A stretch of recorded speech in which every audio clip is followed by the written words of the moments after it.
Nii, sõna viimaseks sõnavõtuks on Kalju Mätikul Eesti Rahvusliku Sõltumatuse partei asutaja liikmel ja Eesti ERSP taasasutava kogu liikmel. Lisan veel vanal nõukogude poliitvangil.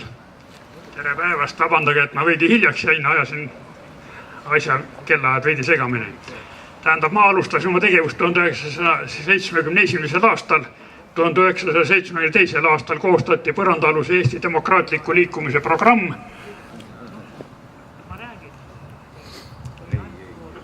Ja seal oli terve 8 peatükk pealkirjaga Demokraatlike Vabariikide Liit. Ja kui see programm oleks aluseks võetud, siis sellist värdmoodustist, nagu see Euroopa Liit tema praegusel kujul on, küll poleks olnud. Muuseas, Vladimir Bukovski, keda ei lastud Venemaal presidendiks kandideerida, kuna ta polnud viimased 10 aastat Venemaal elanud, ütles Euroopa Liidu kohta, et see on uus Nõukogude Liit. Lenini puhul muuseas see, et ta 10 viimast aastat ei olnud Venemaal elanud, ei olnud takistuseks. Nüüd on meie valvehalisejad räägivad, et meie see partei on üks just nagu Hitleri partei, kuna kasutatakse terminit natsionaalsotsialism. Ma arvan ka, et see nimetus ei sobi, aga meil on veel aega selle üle arutada. Aga sama loogika põhjal võiksime me ka sõna demokraatia hukka mõista, sest on olemas Korea rahva demokraatlik vabariik, on olemas Vietnami demokraatlik vabariik ja oli kunagi ka Saksa demokraatlik vabariik ja demokraatiast võis nendes riikides ainult und näha. Kuhu me välja jõuame, kui me jätkame samas vaimus? Kus olid need suured kangelased siis, kui meie tegutsesime põrandal või olime Gulagis? Homme saab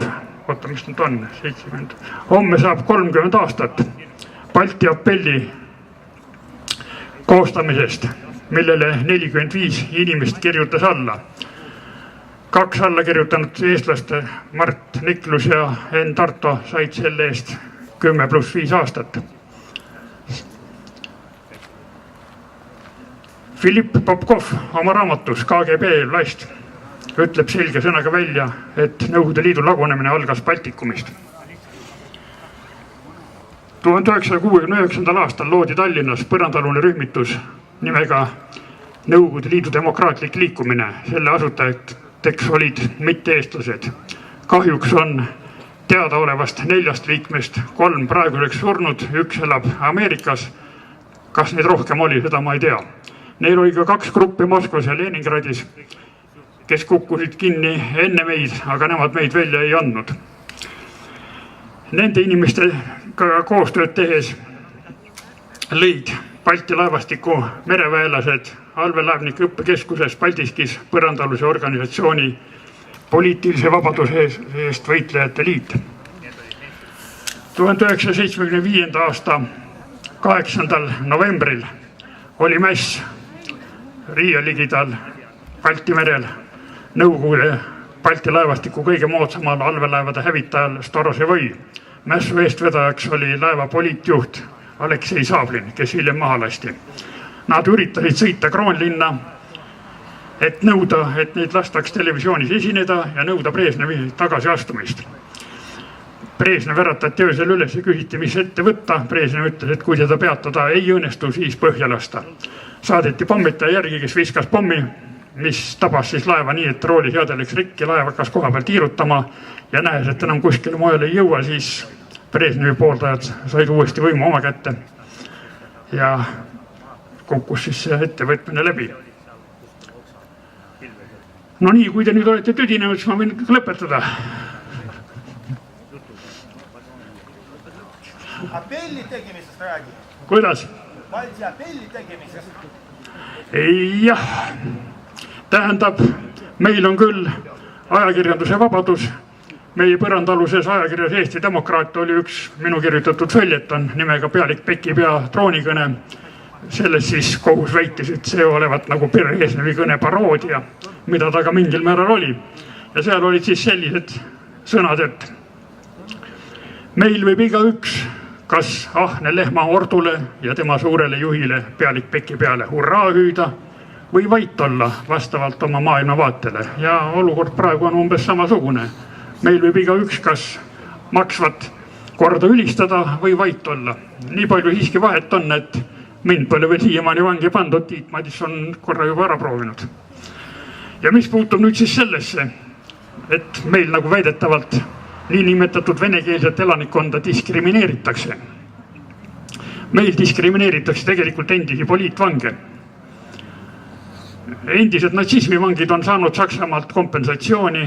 Kunagi oli see siis, kui veel Saksa mark kehtis, 5000 kuni 8000 Saksa marka.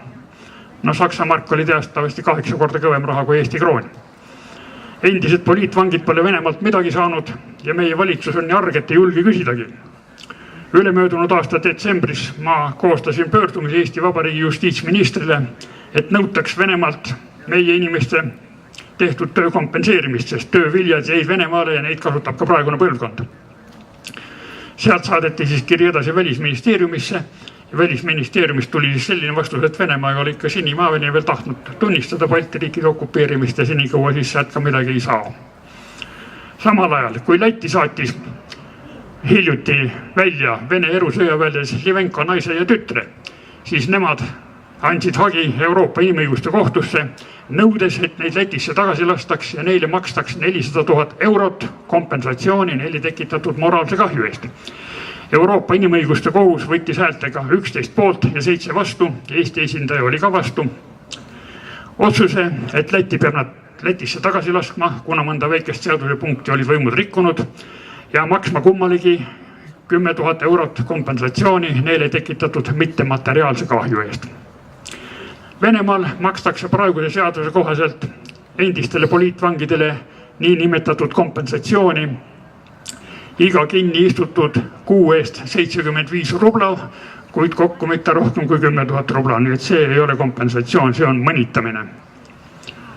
Ja mis puutub nüüd korteripoliitikasse, sest nõukogudeaegset apartheidi korteripoliitikas jätkas ka Eesti Vabariik. Korterid jaotati nõukogudeaegse sissekirjutuse alusel, pannes illegaalsed immigrandid ja kompartei kaasajooksikud eelisseisundisse. Mina olin umbes 3 aastat kodutu ja elasin oma töökohas. Töötasin selle ajal Eesti Onkoloogia Keskuses, remontisin raviaparatuuri. Tähendab, ma elasin oma kõige parema sõbra ja mõttekaaslase Artjom Juskevitši majas. Juskevitš siis oli surnud, naine ja tütar elasid mujal ja nad tahtsid maja maha müüa ja siis oli loomulik, et uus omanik tahab, et maja oleks tühi. Kui Pauluse staap oleks mõnele sakslasele andnud sissekirjutuseks Stalingradi, kas Vene Föderatsiooni valitsus oleks neile andnud siis korterid soodustingimustel? Kindlasti ei oleks. Aga niinimetatud Eesti Vabariigi valitsus käitub selliselt. Kuna ma polnud ette valmistanud ja siis nii käigu pealt ei oskagi vast rohkem midagi rääkida. Tänan tähelepanu eest.